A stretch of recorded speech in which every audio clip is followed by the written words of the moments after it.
দর্শক, নানা কারণেই রাজনীতি উত্তপ্ত। নির্বাচনের মৌসুম চলছে। নির্বাচনের তফসিল ঘোষণার পরের দিনে যে ঘটনা ঢাকায় ঘটল, প্রকাশ্যে রাস্তায় শরীফ ওসমান হাদির ওপরে যে আক্রমণ, সেই আক্রমণের পরে রাজনীতিতে একটা অস্থিরতা যখন বিরাজ করছে, তখন বিএনপির তরফ থেকে যেটা জানানো হয়েছে, আগামী 25 ডিসেম্বর তাদের দলের কর্ণধার তারেক রহমান দেশে ফিরবেন। সেই দেশে ফেরাটা বিএনপি ঐতিহাসিক করে রাখতে চায় এবং এমন একটা ইতিহাস তারা গড়তে চায় যে এরকম ঘটনা বাংলাদেশে তো বটেই, পৃথিবীর ইতিহাসে এরকম স্বদেশ প্রত্যাবর্তনের ঐতিহাসিক ঘটনা আর কখনো ঘটেনি। এতটাই উৎসব মুখর করতে চান তারা। সেটা যখন চান তারা, তখন আরেকটা কনসার্নও রয়েছে।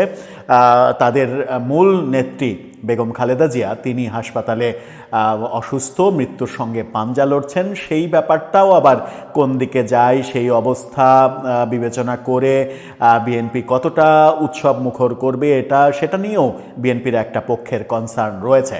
কিন্তু বিএনপি কিভাবে তারেক রহমানের এই ফেরাটা 25 ডিসেম্বর, যেদিন আবার বড়দিন এবং সরকারি ছুটি, খ্রিস্টানদের সবথেকে বড় উৎসবের দিন, সেই দিনটিকে কিভাবে রাঙাতে চায়, কি বলছেন তারা, চলুন একটু জেনে দেখি, বুঝে দেখি তারেক রহমানের স্বদেশ প্রত্যাবর্তনের দিনটা কেমন হতে চলেছে। থাকবেন পলিটিক্স টিভির নিয়মিত আয়োজনে।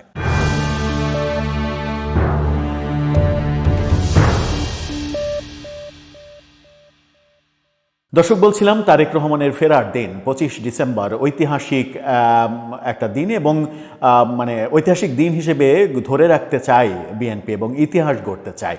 ইতিহাস গড়ার ক্ষেত্রে তারা কি কি কাজ করতে চায়, গণমাধ্যম যেটা বলছে, শিরোনামটা এরকম: তারেক রহমানের প্রত্যাবর্তন ঘিরে বিএনপির ইতিহাস গড়ার প্রস্তুতি। সেখানে বলা হচ্ছে, দীর্ঘ 18 বছরের নির্বাসিত জীবন শেষে লন্ডন থেকে দেশে ফিরছেন তারেক রহমান। দেশে ফেরার এই মুহূর্তকে ঘিরে দলটি ইতিহাস গড়ার মতো সম্বর্ধনার পরিকল্পনা করেছে। রাজধানীর কাকরাইলে ডিপ্লোমা ইঞ্জিনিয়ার্স ইনস্টিটিউট মিলনায়তনে বিজয় দিবস উপলক্ষে আয়োজিত এক আলোচনা সভায় বিএনপির মহাসচিব মির্জা ফখরুল ইসলাম আলমগীর এই কথা জানান। জাতীয়তাবাদী মুক্তিযুদ্ধ দল এবং জাতীয়তাবাদী মুক্তিযুদ্ধের প্রজন্মের উদ্যোগে এই আয়োজন হয়। জাতির ক্রান্তি লগ্নে গণতন্ত্র রক্ষায় জাতীয় সংসদ নির্বাচন অপরিহার্য, এই বিষয়ের উপরে আলোচনা হয়। মির্জা ফখরুল সেখানেই বলেন যে আল্লাহর অশেষ শুকরিয়া যে আমাদের নেতা দীর্ঘ 18 বছর নির্বাসনে থাকার পর ইনশাল্লাহ আগামী 25 ডিসেম্বর দেশে ফিরে আসবেন। এটি আমাদের জন্য অনেক অনুপ্রেরণার বিষয়। আমরা 25 ডিসেম্বর তাকে এমন সম্বর্ধনা জানাবো যা আগে কোনো নেতা বাংলাদেশে কখনো পাননি। আমরা সবাই প্রস্তুত। বাংলাদেশের কথা বলছেন অবশ্য, ব্যাপারটা বিশ্ব পর্যায়ে যাবে এমনটা বলছেন না তিনি। বাংলাদেশের ক্ষেত্রে বলছেন যে বাংলাদেশে এরকম প্রত্যাবর্তনের ঘটনা, ইতিহাস, তারেক রহমানের ইতিহাসটাই সব থেকে বড় ইতিহাস হবে। এর আগে স্বদেশ প্রত্যাবর্তনের ঘটনা আমরা দুইটা দেখেছি। একটা তো মুক্তিযুদ্ধের প্রেক্ষাপটে বঙ্গবন্ধুর স্বদেশ প্রত্যাবর্তন, 72 সালের 10 জানুয়ারি পাকিস্তানের কারাগার থেকে 2 দিন আগে মুক্ত হয়ে লন্ডন হয়ে দিল্লি হয়ে তিনি ঢাকায় ফিরেছিলেন। সেদিন সোহরাওয়ার্দী উদ্যানে যে আয়োজন করা হয়েছিল, সেটাকেই এখন পর্যন্ত সব থেকে বড় ঐতিহাসিক ব্যাপার হিসেবে বাংলাদেশের 54 বছরের 55 বছরের ইতিহাসে লেখা রয়েছে। এরপরে আমরা দেখেছিলাম যে শেখ হাসিনা তার স্বদেশ প্রত্যাবর্তন দিবস, এবং পরবর্তীতে আওয়ামী লীগ ওই দিবসটাকে একটা বড় দিবস হিসেবে পালন করেছিল। সেটা 80 সালের কথা। সেই সময়ে শেখ হাসিনা ফিরেছিল এবং পরবর্তীতে শেখ হাসিনা ক্ষমতায় নেয়ার পরে বিভিন্ন সময়ে এই দিবসটাকে আওয়ামী লীগ বেশ আড়ম্বরপূর্ণভাবে পালন করেছে। এবার তারেক রহমানের ফেরার পালা, অর্থাৎ তৃতীয় কোনো রাজনৈতিক নেতার বাংলাদেশের ইতিহাসে স্বদেশ প্রত্যাবর্তনের ঘটনা ঘটতে চলেছে এবং সেটাকেই মির্জা ফখরুল ইসলাম আলমগীর বলছেন যে এটা ইতিহাস করে রাখতে চান তারা। সেই ক্ষেত্রে কি কি হতে পারে? ঢাকায় কি 1 কোটির বেশি মানুষের জমায়েত করতে পারে বিএনপি? সেরকমটা হতে পারে, কারণ ধারণা করা হয় যে তারেক রহমান যেদিন ফিরবেন সেদিন টঙ্গী থেকে মতিঝিল, এই মতিঝিল ঠিক না, অন্তত বলা যায় যে হ্যাঁ মতিঝিলই, কারণ পল্টন বিএনপির কার্যালয় মতিঝিলই বলা যায়। টঙ্গী থেকে মতিঝিল এই এলাকাটা পুরো লোকারণ্য থাকবে এবং বিএনপি সেরকম প্রস্তুতিটা এই কারণে নেবে, আমার কাছে মনে হয় এখানে একটা রাজনৈতিক কারণ রয়েছে। রাজনৈতিক কারণটা কি? বিএনপি এই শোডাউনের মধ্য দিয়েই নির্বাচনের বড় শোডাউন করে ফেলতে চায়। আমার যেটা ভাবনা, আমার যেটা মনে হয় যে বিএনপি সেদিনই নির্বাচনের একটা বার্তা জাতির কাছে পৌঁছে দিতে চায় যে দেখো বিএনপির জনসমর্থন কত। সেই ক্ষেত্রে যদি তারা সারা দেশ থেকে 1 কোটি মানুষের সমাবেশ করার মানে জমায়েত করার প্ল্যান করে, সেটা তাদের জন্য খুব একটা কঠিন নয়। হ্যাঁ, মানে ব্যাপারটা ব্যাপক আয়োজনের ব্যাপার, কিন্তু ব্যাপক আয়োজনের ব্যাপার যতই হোক, বাংলাদেশে 64টা জেলা, 500টা উপজেলা, 500টা উপজেলা থেকে কয়জন মানুষ আসা লাগে? তারপরে আবার ঢাকায় তো বিএনপির একটা ব্যাপক জনসমর্থন রয়েছে। পার্শ্ববর্তী আমি যদি ধরি গাজীপুর, নারায়ণগঞ্জ, মুন্সিগঞ্জ, এই এলাকার দিয়ে এদিকে মানিকগঞ্জ, এই পার্শ্ববর্তী জেলার বেশিরভাগ মানুষ যদি চলে আসে, তাহলে 1 কোটি মানুষ ঢাকায় জমায়েত করা এটা বিএনপির পক্ষে সম্ভব। এবং বিএনপি এই কাজটা করতে চাই। মির্জা ফখরুলের কথাতে আমি যেটা অনুধাবন করতে পারছি সেটা হচ্ছে যে গত 16 মাসের বিভিন্ন কার্যকলাপের মধ্য দিয়ে বিএনপি নির্বাচনী রেসে কিছুটা পিছিয়ে পড়েছে। হ্যাঁ, তাদের জনসমর্থন বেশি, কিন্তু নির্বাচনী মেকানিজমে তারা একটু পিছিয়ে পড়েছে। নির্বাচনী মেকানিজমে একটু বোধহয় এগিয়েই রয়েছে জামাত, যদিও জামাতের থেকে বিএনপির জনসমর্থন অনেক বেশি, বলা যায় যে ডবলেরও বেশি।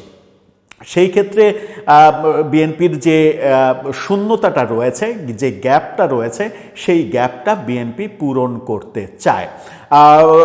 গতকালকে আমরা বিবিসির একটা প্রতিবেদন দেখেছি, সেই বিবিসির প্রতিবেদনেও এরকমটা উঠে এসেছে। আওয়ামী লীগ প্রসঙ্গে তারা প্রতিবেদন করেছিল যে আওয়ামী লীগ নির্বাচনে অংশগ্রহণ করতে চায়।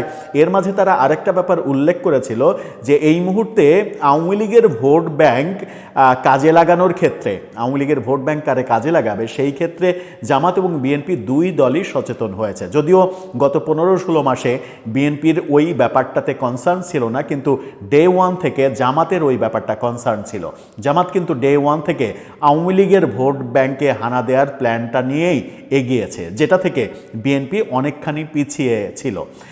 বিএনপি একেবারে নির্বাচনটা এগিয়ে আসার প্রাক্কালে, বিশেষ করে তাদের মহাসচিবের বক্তব্য, সালাউদ্দিন আহমেদের বক্তব্য, এরকম কয়েকজনের বক্তব্য যদি আমরা একটু আমলে নিই, যেমন মির্জা ফখরুল ইসলাম আলমগীর তার এলাকায় ঠাকুরগাঁতে মন্তব্য করেছিলেন যে আওয়ামী লীগের নামে যত মামলা আছে সেই মামলাগুলো তুলে নেওয়া হবে, মিথ্যা মামলা যত আছে তুলে নেওয়া হবে।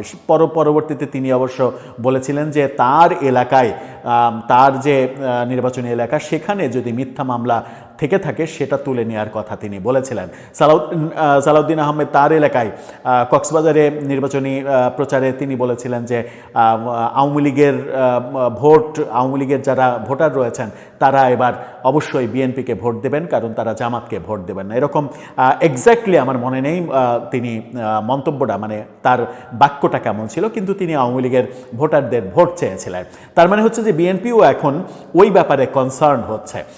ভোটের মাঠে বেশ কয়েকটা ইস্যুতে জামাত যেভাবে এগিয়ে গিয়েছিল, প্রচারণা সহ, কৌশল অবলম্বন করা সহ, ওই ব্যাপারগুলোতে বিএনপি একটু পিছিয়ে ছিল। এই পিছিয়ে থাকার ব্যাপারগুলোতে বিএনপি সুদে আসলে সেটা একেবারে মিটিয়ে ফেলতে চায় 25 ডিসেম্বর তারেক রহমানের প্রত্যাবর্তনের সেই দিনে।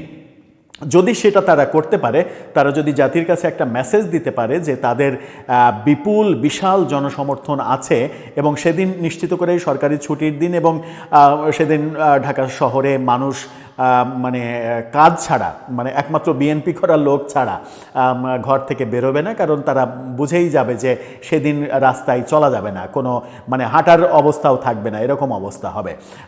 এই জনসমাগমের মাধ্যমে তারা বিএনপি মেসেজটা দিতে চাই যে দেখো আমাদের ক্ষমতাটা কতটা, আমাদের জনসমর্থন কতটা, এবং সেই মেসেজটা যদি সত্যি সত্যি সারা বাংলাদেশে চলে যায়, তাতে বিএনপির নির্বাচনী ক্যাম্পেইনের অর্ধেক কাজটা সেদিনই হয়ে যাবে। আমার মনে হয় যে সেই প্ল্যান থেকে মির্জা ফখরুল ইসলাম আলমগীর বলেছেন যে এটাকে ইতিহাস করে রাখতে চান তারা।